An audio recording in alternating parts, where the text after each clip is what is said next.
नमस्कार दोस्तों, स्वागत है आप सभी का हमारे यूट्यूब चैनल में। दोस्तों, मैं इस बार भी वही बात कहूंगी जो मैं आप सबसे हर बार कहती चली आ रही हूँ कि प्लीज वीडियो को लाइक कर लीजिए, चैनल को सब्सक्राइब कर लीजिए और वीडियो को दूसरों के साथ जरूर शेयर कीजिए ताकि दूसरे लोग देख सकें, जान सकें, ज्ञान ले सकें और हमारा चैनल ग्रो कर सके। दोस्तों चलिए वीडियो को शुरू करते हैं। जैसा कि आप थंबनेल से देख सकते हैं कि वीडियो बहुत इंपॉर्टेंट है। Important law questions with answers. दोस्तों, अगर आप किसी प्रकार की जुडिशियल तैयारी कर रहे हैं तो ये वीडियो आपके लिए बहुत इंपॉर्टेंट है। अगर आप लॉ कर रहे हैं तो भी ये वीडियो आपके लिए बहुत इंपॉर्टेंट है, क्योंकि कोरोना से पहले क्या था कि हम लोग लॉन्ग क्वेश्चन या शॉर्ट क्वेश्चंस आते थे लिखने के लिए, वो लिखते थे। और अब क्या है, अभी ऑब्जेक्टिव टाइप्स या टिक मार्क्स वाले क्वेश्चंस आने लगे। हालांकि आते उन्हीं क्वेश्चंस के अंदर में से हैं, लेकिन फिर भी जो पैटर्न है एग्जाम पेपर का, एग्जामिनेशन क्वेश्चन पेपर का, तो वो बहुत चेंज हो गया। चलिए शुरू करते हैं आज के वीडियो को। दोस्तों वीडियो को लाइक कर लीजिए। सिंधी भाषा को संविधान की 8वीं अनुसूची में किस संशोधन के द्वारा जोड़ा गया है? तो by which amendment was the Sindhi language added in the 8th schedule of the Constitution? तो उत्तर है 21st अमेंडमेंट 1967 1967 1967 के 21वें संशोधन के द्वारा सिंधी भाषा को संविधान की 8वीं अनुसूची में जोड़ा गया है। नेक्स्ट क्वेश्चन है, कौन से मामले या किस मामले में सुप्रीम कोर्ट की प्रोसीडिंग लाइव स्ट्रीमिंग से संबंधित है? तो उत्तर है Swapnil Tripathi versus SC of India या Swapnil Tripathi versus Supreme Court of India. Next, किस मामले में उपचारात्मक याचिका की अवधारणा सबसे पहले भारत के सर्वोच्च न्यायालय द्वारा विकसित की गई थी? इन which case was the concept of curative petition was first evolved by the SC of India या Supreme Court of India? इसका उत्तर है रूपा अशोक हुर्रा वर्सेस अशोक हुर्रा एंड एगर 2002। नेक्स्ट क्वेश्चन इज, अगला क्वेश्चन है, कौन सी याचिका या कौन सी रिट एक प्राइवेट पर्सन, प्राइवेट व्यक्ति के खिलाफ जारी की जा सकती है? Which writ can be issued against private person also? तो इसका उत्तर है हिबिस कॉर्पस। ये 5 प्रकार की रिट होती हैं जिनका मैं आगे वीडियो बनाऊंगी, तो उसमें जो है इसको डिस्क्रिप्शन, इसका जो भी है, इसकी डेफिनेशन है, वो अच्छे से समझाऊंगी, क्योंकि ये भी जो जितने प्रकार की रिट होती है ना, ये भी एक बहुत इंपॉर्टेंट क्वेश्चन है। शॉर्ट में भी आता है, लॉन्ग में भी आता है, ऑब्जेक्टिव में भी आता है, टिक मार्क में भी आता है। ये इंपॉर्टेंट क्वेश्चन है और इंपॉर्टेंट अंग है लॉ का। अगला क्वेश्चन है, किसे जनता के पर्स का संरक्षक यानी उसके हितों का संरक्षक माना जाता है? Who is considered as the custodian of the public purse? इसका उत्तर है comptroller and auditor general of India. Comptroller का मतलब होता है नियंत्रक। Comptroller and auditor general of India. Next question is कि सबसे अभी भारत में एक हाई कोर्ट, सबसे नया हाई कोर्ट बना है सबसे बाद में, वो कौन सा है? Which high court in India is the newest one? तो उसका उत्तर है आंध्र प्रदेश हाई कोर्ट। अभी सबसे हाल में जो नया हाई कोर्ट भारत में है वो है आंध्र प्रदेश हाई कोर्ट। अब नेक्स्ट क्वेश्चन है कि हाई कोर्ट के जो जज है, जब वो ओथ लेते हैं, शपथ ग्रहण करते हैं, तो उन्हें वो शपथ ग्रहण कौन कराता है? तो इसका उत्तर है गवर्नर। जी हाँ, जब वो हाई कोर्ट का जज शपथ लेते हैं तो उन्हें जो ओथ है वो गवर्नर कराता है। दोस्तों एक बार बीच में और बोलना चाहूंगी कि अगर आपको इंग्लिश में कोई भी इंग्लिश में वीडियो अगर आप चाहते हैं कि मैं बनाऊं, आपको इंग्लिश में सुनना है, इंग्लिश से पेपर देना चाहते हैं, आप देते हैं, तो भी मैं बना सकती हूँ। आप कमेंट में जरूर लिखिएगा, तो मैं उस जो भी वीडियो आप कहेंगे, जो भी टॉपिक आपका होगा, मैं उसे हिंदी इंग्लिश दोनों में बना दूंगी। इसीलिए बीच बीच में मैं इसमें इंग्लिश में भी बनाए थे मैंने, पर अधिकतर लोग हिंदी में देखते, सुनते, सुनना पसंद करते, तो इसलिए हिंदी में बनाती हूँ। अगर आप चाहेंगे तो मैं इंग्लिश में बना दूंगी। चलिए नेक्स्ट क्वेश्चन इज, हिंदू अल्पसंख्यक और अभिभावक अधिनियम 1956 की धारा 6 के तहत एक नाबालिग बच्चे का प्राकृतिक अभिभावक कौन है? Under section 6 of Hindu minority and guardianship act 1956, the natural guardian of a minor child is, who is the guardian of minor child is? तो इसका उत्तर है father and after him mother. सबसे पहले पिता नेचुरल गार्जियन होता है और उसके बाद उसकी माँ।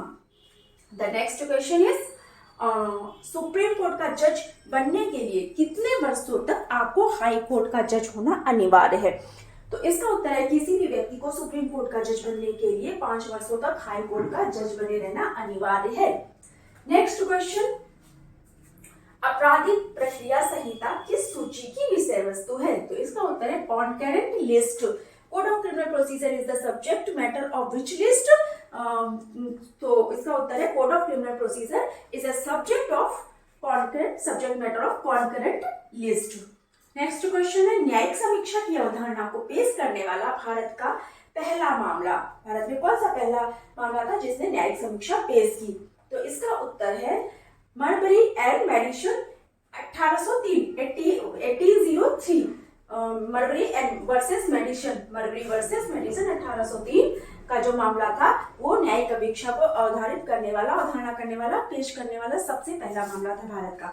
नेक्स्ट क्वेश्चन है प्रस्तावना में यानी जो संविधान की प्रस्तावना है उसमें धर्मनिरपेक्षता को किस संशोधन के द्वारा जोड़ा गया? तो आई थिंक ये सबको पता होगा, नहीं पता होगा तो जान लीजिए कि 42nd अमेंडमेंट यानी 42वें संशोधन के द्वारा जो भारतीय संविधान की प्रस्तावना है उसमें धर्मनिरपेक्षता नामक शब्द को जोड़ा गया। धर्मनिरपेक्षता यानी सेक्युलरिज्म। अगला क्वेश्चन है कि जो रेस जुडिकाटा है ये किसमें निहित है? रचनात्मक रेस जुडिकाटा, ये भी एक एविडेंस एक्ट ये सीपीसी का है। ये सीपीसी का एक डॉक्ट्राइन है रेस जुडिकाटा। ये किसमें निहित है?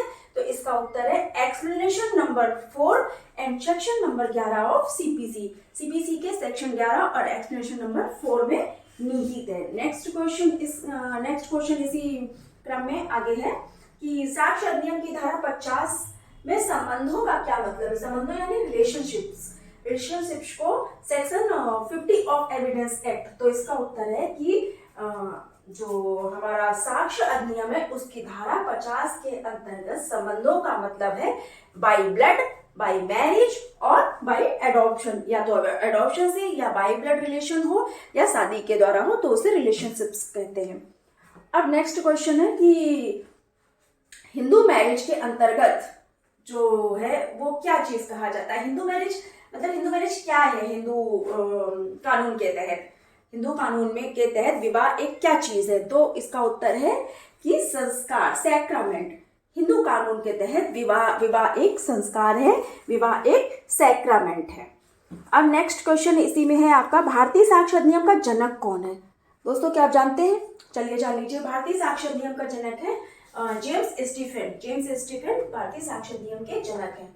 नेक्स्ट क्वेश्चन है साक्षी के रूप में परीक्षण के लिए कौन सी प्रारंभिक परीक्षा बच्चे की ली जाती है? तो उत्तर है वियोर डायर टेस्ट। नेक्स्ट क्वेश्चन है साक्ष्य तौला जाता है, गिना नहीं जाता, किस सेक्शन से संबंधित है एविडेंस एक्ट के? तो साक्ष्य तौला जाता है, गिना नहीं जाता, ये एविडेंस एक्ट साक्ष्य अधिनियम के सेक्शन 134 से संबंधित है। अब नेक्स्ट क्वेश्चन है कि किसी भी पार्टी से मुख्य प्रश्न कब पूछे जा सकते हैं कोर्ट में?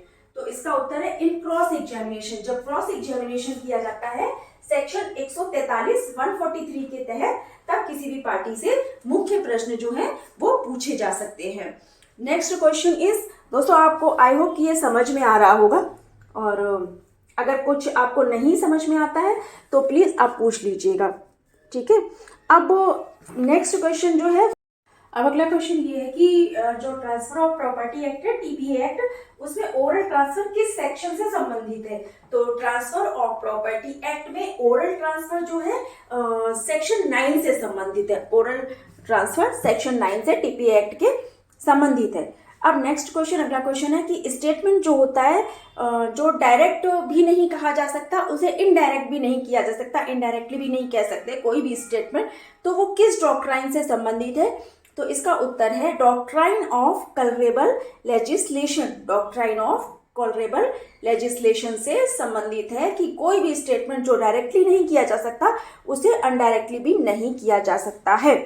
अब जो अगला क्वेश्चन है हिंदू मैरिज एक्ट में, हिंदू मैरिज कानून के अंतर्गत जो हिंदू मैरिज का रजिस्ट्रेशन होता है वो किस सेक्शन में के तहत इसे प्रदान किया गया कि ये नियम, और किसके मतलब कौन सा सेक्शन हिंदू मैरिज एक्ट का है जिसके अंतर्गत मैरिज का रजिस्ट्रेशन होता है?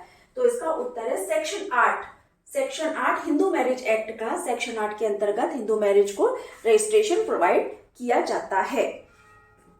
तो दोस्तों इसी में एक क्वेश्चन और है दोस्तों कि जैसे अब ये बहुत इंपॉर्टेंट है और अभी लेटेस्ट है कि सुप्रीम कोर्ट का जो होमोसेक्सुअलिटी जजमेंट है वो किस सेक्शन से संबंधित है। तो इसका उत्तर है कि आईपीसी के सेक्शन 377 इंडियन पीनल कोड के 377 सेक्शन से संबंधित है सुप्रीम कोर्ट का होमोसेक्सुअल जो जजमेंट आया था, होमोसेक्सुअली जजमेंट। इसके अलावा नेक्स्ट क्वेश्चन, पंजाब और हरियाणा के हाई कोर्ट, आई होप सबको पता होगा, नहीं पता होगा तो जान लीजिए कि पंजाब और हरियाणा की हाई कोर्ट है चंडीगढ़ में। नेक्स्ट क्वेश्चन, भारत के चीफ जस्टिस को अपॉइंट कौन करता है, ये भी एक बहुत इंपॉर्टेंट क्वेश्चन है, अगर आप सिविल प्रिपरेशन करेंगे तो उसमें भी आता है। तो इसका उत्तर है कि भारत के चीफ जस्टिस को अपॉइंट करता है प्रेसिडेंट ऑफ इंडिया। कौन अपॉइंट करता है? President of India. एक क्वेश्चन दोस्तों और बहुत इंपॉर्टेंट है जो मे बी कि कई लोगों को पता हो और मे बी कि कई लोगों को ना भी पता हो। चलिए जान लेते हैं कि दंड प्रक्रिया संहिता और भारतीय दंड संहिता में अंतर क्या है। तो सीपीसी में और इसके अलावा सीपीसी में कितनी धाराएं होती हैं?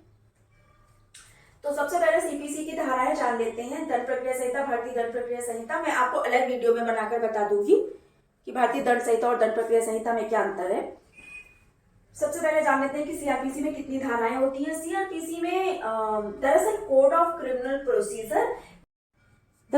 ऑफ क्रिमिनल प्रोसीजर यानी सीआरपीसी अंग्रेजी का शब्द है, शॉर्ट फॉर्म है, इसी को हिंदी में दंड प्रक्रिया संहिता कहा जाता है। इस प्रकार सीआरपीसी में कुल 37 चैप्टर, कुल 37 अध्याय होते हैं, जिसमें 484 कुल धाराएं सम्मिलित की गई हैं।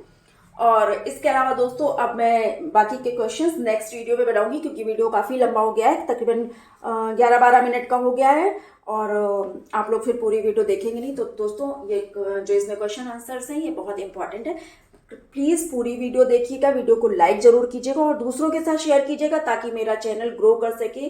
थैंक यू दोस्तों, thank you so much, thanks for watching.